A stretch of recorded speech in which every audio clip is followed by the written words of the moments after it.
Pa evo ono što je Tesla najavio, čini mi se da je moguće i tekako, on je 1910. godine objavio članak problem povećanja ljudske energije.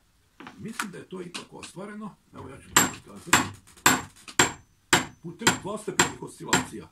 Znači imamo sistem platno i poluga i tu se javljaju novi mehanički efekti. Evo ja ću sad prikazati. Znači imamo vrlo mali ulog i znatno veći proizvod. Evo, ovo je sasvim mali ulog i tamo imamo više veći proizvod. Na bazi gravitacije, upravo kao što je Tesla najavio, da će vremenom biti moguće koristiti i takve sile za pogon, kao što je gravitacija i magnetizam. Upravo na tom principu se ovo i dokazuje.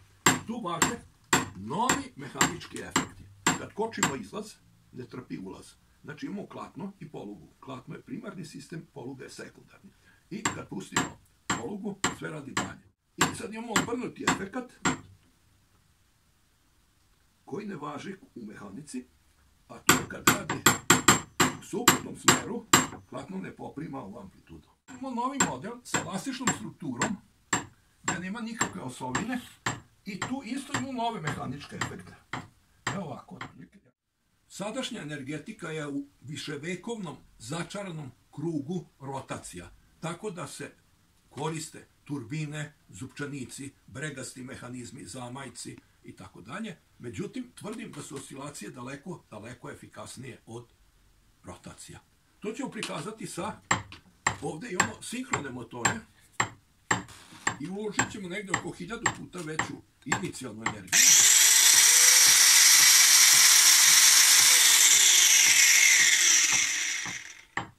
I malo klatno će trajati u oscilaciji 1000 puta duže. Pa evo, na svu sreću došlo je do velikog odjeka u svetu, zahvaljujući ponajviše internetu. Tako da je veliki broj istraživača, naravno na ovom još starom principu sa kugličnim ležajima, je počeo da razvija eksperimente. Zatim su sledili naučni radovi, seminarski radovi, diplomski radovi studenta i doktorske disertacije. Mislim da je nesaglediva primjena, nego je najbitnija ta ušteda energije, koja je već ostvarena.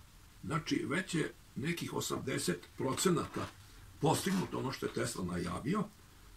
Radi se dalje na razvoju.